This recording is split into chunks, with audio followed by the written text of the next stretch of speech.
Vous y allez sur le compte Twitter ou Facebook de Sud Radio. Vous répondez à cette question sur les rodéos urbains. La maman de la petite fille accidentée a-t-elle raison d'attaquer l'État en justice? Autour de la table, nos vraies voix. Nicolas Corato, fondateur du comité de réflexion politique Place de la République. David Corsero, conseiller municipal et communautaire moderne dans le Val d'Oise. Modem, bien sûr. Et puis Pierre Gentillet, avocat au barreau de Paris. La question, nous la posons donc avec un grand témoin, c'est Jean-Luc Gréau, économiste, excusez-moi, n'importe quoi, je me trompe de ligne, c'est maître Jean-Baptiste Ledal, avocat en droit routier et auteur du guide juridique des engins de déplacement personnel motorisé. Il est avec nous. Bonsoir maître Jean-Baptiste Ledal. Bonsoir. Bonsoir. Bon, je m'étais trompé de ligne, là en revanche on ne se trompe pas, c'est bien le débat qui commence.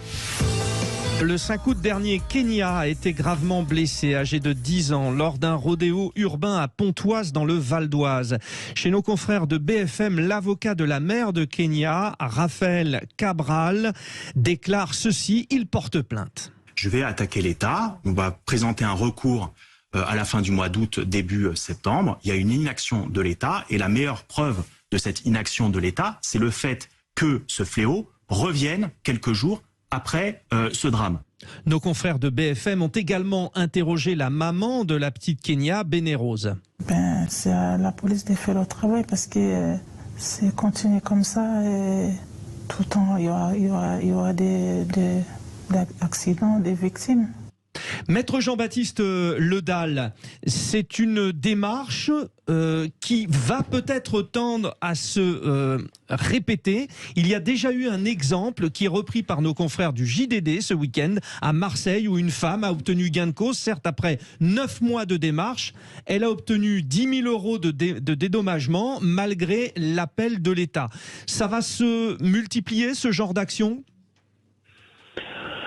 Oui, peut-être. On va avoir effectivement des victimes qui vont vouloir soit obtenir réparation, soit tout simplement attirer aussi l'attention des pouvoirs publics sur une problématique, des troubles, une insécurité. Donc c'est aussi un moyen, au-delà de la demande d'indemnisation, effectivement on peut le concevoir, mais je pense que c'est aussi un moyen d'attirer l'attention des pouvoirs publics, que ça soit le législateur ou tout simplement les maires des communes concernées sur une problématique particulière. Donc c'est plus, à mon avis, quelque chose qui tient du cri, de l'appel à l'aide à ce niveau-là.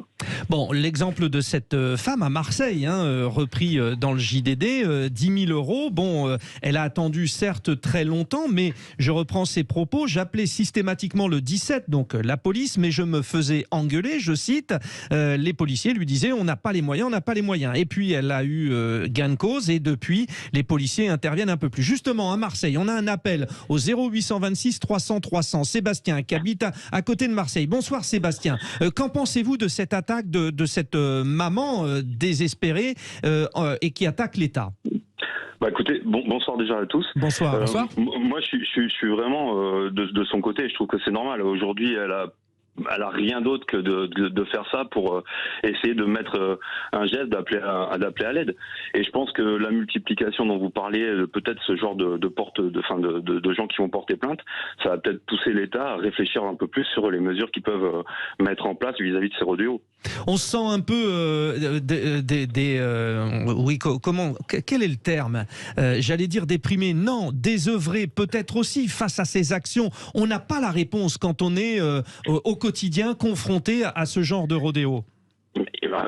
Complètement, moi je suis complètement d'accord. Moi je suis dans la région marseillaise. Aujourd'hui je vois des incivilités assez régulièrement, des gens qui doublent sur les bandes d'arrêt d'urgence lors des accidents, qui en plus engueulent les autres automobilistes parce que ils sont pas d'accord qu'on les réprimande, donc on les klaxonne. On en voit qui s'amusent à faire des rodéos dans les villages, aux alentours de Marseille, dans Marseille même. Et derrière on entend des policiers qui nous disent oui mais attendez, Moi, je peux pas les arrêter. J'ai consigne de pas les arrêter parce que ma responsabilité, elle est c'est ma responsabilité en cas de choc si moi il y a un problème sur la personne.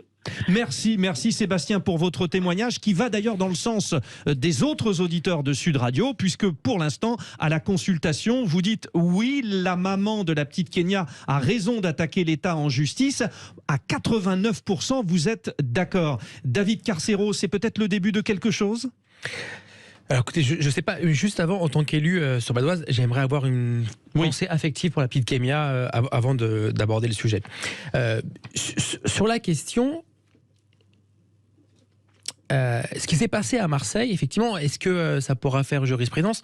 J'attends vraiment l'avis du maître juste à côté. Jean-Baptiste Ledal. Parce que je pense que ça peut être intéressant. Je rappelle que celui qui est responsable de l'ordre public, c'est le ministre de l'Intérieur, le préfet, et le premier magistrat de la ville, c'est le maire. Ça c'est comme ça que ça fonctionne. Maintenant, d'après ce que je n'ai compris à Marseille, sont des faits répétés qui ont fait que la personne a gagné parce que l'ordre public n'a pas pu être rétabli régulièrement, et c'est ce qui amène la cause de la condamnation. C'est-à-dire qu'aujourd'hui, vous avez un petit garçon qui passe avec une mobilette, c'est pas pour autant que on pourra attaquer l'État. C'est le fait que ce soit répété régulièrement et que l'État n'a pas mis en place tous les moyens possibles pour faire arrêter ce rodéo. Et c'est ça qui entraîne la condamnation. C'est pour ça que j'aimerais bien avoir l'avis d'un expert sur ce sujet. Eh bien, il vous répond, maître Jean-Baptiste Ledal. Alors, je crois que il faut vraiment distinguer deux choses. Sur un petit peu la réaction des pouvoirs publics par rapport à cette problématique vraiment spécifique des rodéos motorisés. Je pense qu'il faut distinguer d'un côté un petit peu la construction du cadre juridique, ce qui intéresse un peu le juriste, lié à ces problématiques quand même vraiment spécifiques des rodéos motorisés. Vous parliez justement votre auditeur parlait de l'incapacité des forces de l'ordre à poursuivre ces jeunes conducteurs qui vont enfourcher des quads, des motocross. C'est vrai que les forces de l'ordre ne sont pas forcément équipées pour aller les poursuivre. Et puis il y a un risque quand on se lance dans ce genre de course-poursuite. C'est un risque aussi pour les autres usagers. Donc il y a des problématiques qui sont un peu spécifiques à ces rodéos motorisés. Et ça, je trouve que pour le coup, les pouvoirs publics ne sont pas restés les bras ballants par rapport à ça, parce qu'on a quand même eu un texte dès 2018. C'est-à-dire que on est en 2022. Aujourd'hui, on a ce phénomène qui est quand même assez présent, pas qu'en France d'ailleurs, mais dès 2018, finalement, les pouvoirs publics se saisissaient de cette question avec une loi spécifique sur les rodéos motorisés. Alors c'est vrai que à l'époque, pas mal d'observateurs se sont dit c'est peut-être un petit peu de l'esbrouffe parce que peut-être que sur le terrain, on peut pas faire grand-chose pour ce qui était à l'époque quand même, déjà en 2018, un petit phénomène, mais plutôt un épiphénomène.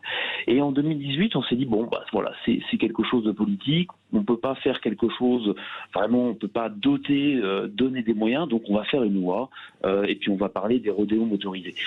Pour le coup, c'est vrai qu'avec le recul, on se dit que faire une loi spécifique en 2018, le législateur a quand même répondu présent. Il n'était pas en retard parce que dès 2018, on a ce texte. Alors, on a un texte avec des sanctions qui sont quand même assez lourdes. Alors, certes, on a toujours moyen de réprimer. On pense tout simplement au refus d'obtempérer. C'est vrai qu'en règle générale, les forces de l'ordre arrivent. Et puis aimeraient arrêter ces jeunes. Donc elles vont leur demander arrêtez-vous, on va vous contrôler. Et puis les conducteurs s'enfuient. Donc on a par exemple le délit de mise en danger de la vie d'autrui. On a tout un tas d'infractions qu'on aurait pu utiliser pour lutter contre ces rodéos motorisés, mais un texte spécifique c'est utile. Alors le meilleur des textes va pas tout résoudre sur le terrain, mais même les pouvoirs publics en termes de construction juridique, on a eu bien sûr des affaires. Vous parlez de celle de Marseille, on a celle qui est plus récente avec cette fillette, mais les derniers textes en la matière, c'est du mois de juillet 2022, on a un décret. Alors on construit. C'est des textes qui ne bénéficient pas de l'éclairage qu'a pu avoir la loi de 2018, parce que c'est un petit décret. Donc un décret, on va vraiment. Mais c'est une avancée. Mais c'est une avancée. Voilà. Alors c'est une avancée petite, mais qui est intéressante. Là, on s'intéresse avec ce décret aux engins. C'est vrai que les engins motorisés, c'est souvent des motocross, des quads qui sont pas homologués pour aller sur la route. Bon, Maître Jean-Baptiste Ledal. Bon, là, on plante bien le décor d'un point de vue législatif. J'aimerais quand même qu'on aborde avec notre politologue, quand même Nicolas Corato, la question politique. J'ai l'impression que le gouvernement aujourd'hui répond. Alors là, on a eu des exemples très précis par maître, mais c'est l'affichage systématique de chiffres en ce moment. Le gouvernement donne des chiffres. Est-ce que c'est une réponse que les gens peuvent entendre, une réponse par chiffre, alors qu'on a un problème qui va beaucoup plus loin? La théorie et la politique du chiffre en matière de sécurité, elle ne date pas de Nicolas Sarkozy, mais c'est quand même lui qui l'a systématisé et qui en a fait une doctrine. Et on a bien vu que ça n'a jamais payé politiquement, tout simplement parce que il y a une différence majeure entre les chiffres que vous annoncez et la manière d'ailleurs dont vous les récoltez ou dont vous les travaillez, et puis la perception et le ressenti des personnes qui vivent ces incivilités, ces actes de délinquance, ces actes parfois criminels directement sur le terrain. Donc on sait que ça ne suffit pas, le chiffre. Après, quelle est la situation? Moi, je suis, sans parler de ce qui s'est passé à Pontoise ou à Marseille, il y a une question quand même majeure sur l'appel à l'État. Effectivement, l'État est au cœur du sujet, c'est une fonction régalienne, c'est la sécurité, mais l'État ne peut pas tout. Et on le voit bien, l'État, finalement, il a fait beaucoup de choses. Il a fait une loi, et on voit bien que les lois d'exception ou les lois d'émotion, parfois, ça n'apporte pas nécessairement les réponses. Alors là, qui peut quelque chose en plus de l'État? Il y a la question des moyens qui sont donnés aux policiers. Il y a aussi une responsabilité un peu collective, c'est-à-dire que c'est une question aller faire entendre raison à ceux qui font les rodéos aujourd'hui. On part de loin. Ceux qui font des rodéos, ils viennent pas de nulle part. Ce sont pas des enfants isolés, ce sont pas des orphelins, ils ont des parents. Il y a bien longtemps que les parents ont démissionné. Mais c'est une vraie question, la démission des parents. Et moi, je veux pas non plus nécessairement incriminer leurs parents. Parfois, il faut les incriminer, parfois pas. Mais si ces parents ont démissionné, il faut savoir pourquoi ils ont démissionné. Et il faut les remettre à leur place. Si les parents ont démissionné, d'autres acteurs peuvent intervenir. Vous parliez du maire. Il y a des maires qui, dans certaines communes, jouent ce rôle-là. Les pauvres qui essayent d'intervenir qui convoquent les parents, qui convoquent les gamins et qui en retour ont des actes de violence terribles parce que les maires n'en peuvent plus non plus. Qu'à un moment aussi, nous les adultes collectivement, on peut aussi faire acte de citoyenneté en faisant en sorte que ne se gangrène pas un certain nombre de territoires, parce qu'effectivement ce qu'on regarde dans les rodéos, c'est que c'est très souvent il y a l'acte isolé du gamin qui a fait n'importe quoi avec son scooter, de ça, et puis il y a l'acte très organisé de rodéos qui sont organisés à peu près au même moment, au même endroit, de manière systématique, et qui rendent la vie des gens complètement impossible. On en reparle dans un instant, ce débat est passionnant, à tout de suite. Les vraies voix, Frédéric Brindel. Le grand débat avec cette question, la maman de la petite fille accidentée au cours d'un rodéo urbain à Cergy-Pontoise a-t-elle raison d'attaquer l'État en justice? Nous avons planté le décor avec notre grand témoin, maître Jean-Baptiste Ledal, avocat en droit routier et auteur du guide juridique des engins de déplacement personnel motorisés. Nous avons évoqué la question politique. Vous, les auditeurs, vous avez pris la parole. Pour l'instant, vous dites oui, elle a raison d'attaquer à 89%. Abordons maintenant avec nos trois vraies voix et bien sûr notre grand témoin, maître Jean-Baptiste Ledal. Nos trois vraies voix, Nicolas Corato, David Corsero et Pierre Gentillet. Abordons la question policière et écoutez cette réaction de François Bersani, le porte-parole d'unité SGP Police, c'était sur LCI. Il ne nous reste plus que l'élucidation après coup, après les faits. Et élucider des affaires de rodéo quand il n'y a pas de plaque, bien souvent sur ces motos, quand les individus sont casqués, quand il n'y a pas de vidéoprotection dans le secteur où a eu lieu le rodéo. Nous n'avons pas non plus la possibilité d'utiliser des drones puisque ça a été censuré par le Conseil constitutionnel dans le cadre de la loi de sécurité globale. Donc les obstacles sont nombreux pour arriver à traiter ce phénomène de façon efficace. Bon, parlons-en. Nous avons la chance d'avoir deux avocats ce soir, maître Jean-Baptiste Ledal, le grand témoin, et puis notre vraie voix, Pierre Gentillet. Là, ce que disent clairement les policiers, c'est nous n'avons pas les moyens d'agir. On parlait tout à l'heure d'action politique, de prise de conscience citoyenne, mais le nerf de la guerre, il est un peu là. Bah oui, il est sur l'interpellation. Je crois que ça a été bien rappelé effectivement par ce policier. On a des difficultés d'interpellation et c'est justement pour ça d'ailleurs que depuis une semaine, on s'intéresse à ce que font les autres pays voisins. On parlait de la doctrine anglaise, qui est la doctrine dite du tamponnage. Alors il y a une autre doctrine, semble-t-il, qui... alors je ne sais pas s'il est appliqué sur tout le territoire français, mais c'est la doctrine de l'ANA, c'est-à-dire une brigade qui est entièrement dédiée à ça et plusieurs policiers, plusieurs voitures qui encerclent le dit individu. Ensuite, évidemment, il faut quand même mobiliser tous ces effectifs et il y a évidemment un manque d'effectifs, donc ça pose aussi des difficultés. Maintenant, je pense qu'il y a un autre sujet, c'est aussi la lassitude des policiers, parce que faut quand même en parler, mais ils voient très souvent les mêmes profils. Des gens qu'ils arrêtent, qui passent devant le tribunal et qui, très souvent, par manque de place en prison, peut-être aussi un peu par idéologie, pour tout un tas de raisons, eh bien, ne vont pas en prison, ont ce qu'on appelle des peines alternatives, du sursis et rien du tout. Et vous avez des personnes comme ça, mais je veux dire, il faut entrer dans un tribunal, faut le voir. Des personnes qui ont 20-30 ans et qui sont condamnées 20-30 fois. Oui, c'est pas juste ça existe, ces faits sont légion en France. Donc ça pose une question aussi de l'application des peines. Maître Jean-Baptiste Ledal, est-ce qu'aujourd'hui il y a moyen de faire évoluer en termes de législation la possibilité d'agir pour nos policiers ? Alors, aujourd'hui, bon, là, on parlait, c'est un problème de délinquance plus général, hein, la problématique des rodéos motorisés. C'est vrai qu'elle pose un certain nombre de difficultés. Et oui, clairement, sur le terrain, il y a une difficulté liée à l'interpellation. Alors, la réflexion sur les rodéos motorisés, là, on l'a eu il n'y a pas longtemps sur la question de la traçabilité des propriétaires, c'est-à-dire qui est propriétaire de tel ou tel engin, parce que l'enjeu par derrière, c'est quand on passe devant le juge, c'est de confisquer le véhicule et de le détruire. Bon, alors après, il ne faut pas être naïf, hein, la personne, elle peut racheter ou revoler surtout. Oui, revoler. Ouais. Bon, après, c'est surtout des petits engins, des petits motocross, des quads, ce genre de choses. Donc déjà, une des pistes et qui est explorée aujourd'hui, c'est de pouvoir confisquer plus facilement ces engins. On a un truc tout bête, hein. La plupart des gens l'ignorent, mais quand par exemple vous achetez une voiture, vous avez l'obligation d'informer l'administration que vous avez acheté cette voiture. On a la même chose pour les engins non homologués.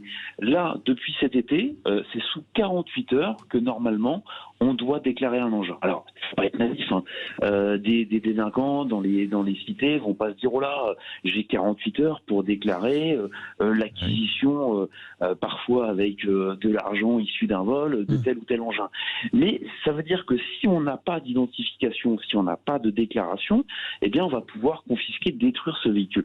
Bon, c'est une petite avancée, mais c'est déjà ça.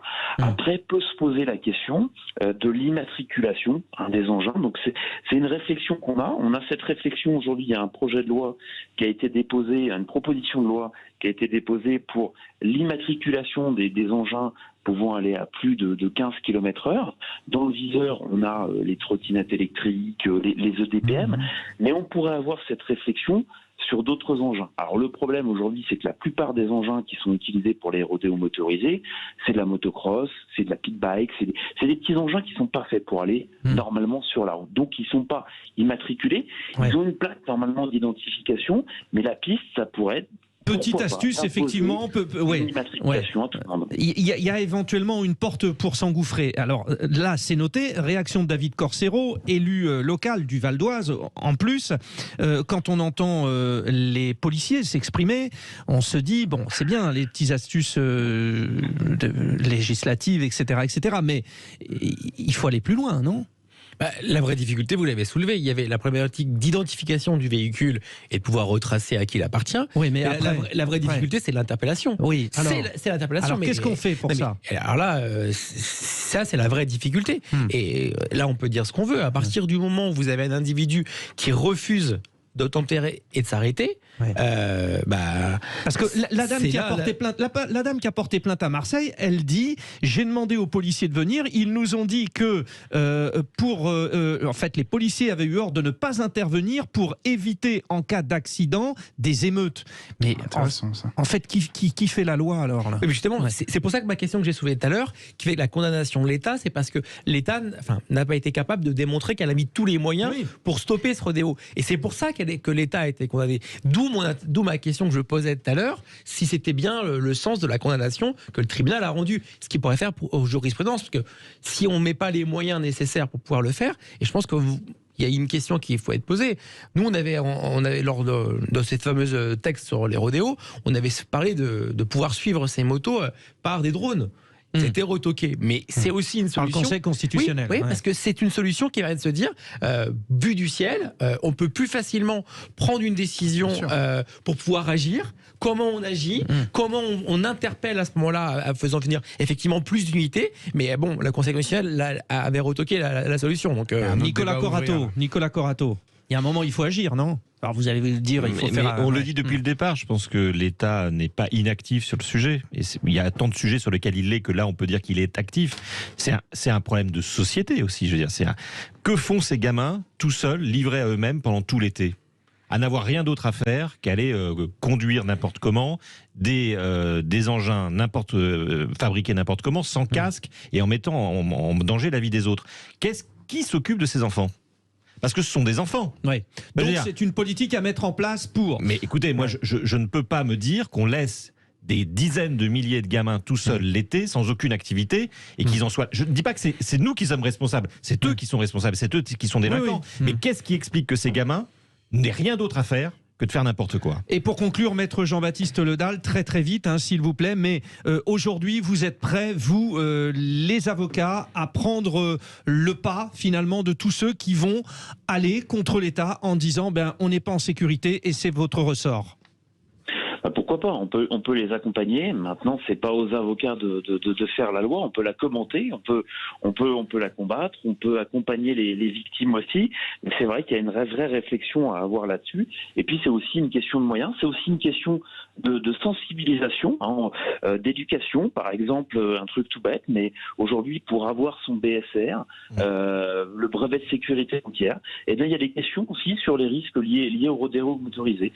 Donc c'est un nouveau phénomène. Et peut-être que aussi dans les années qui viennent, on va avoir cette éducation, cette sensibilisation, et que aussi peut-être on passera à un autre problème, mais que voilà, on a aussi ce temps d'adaptation à la fois pour les pouvoirs publics et puis pour les usagers aussi. Merci beaucoup à vous. Les auditeurs en tout cas vont dans le sens de la maman qui attaque l'État en justice à 89%. Allez, pour terminer le dernier tour de table, c'est Nicolas Corato qui va nous donner son petit coup de gueule. Les vraies voix Sud Radio.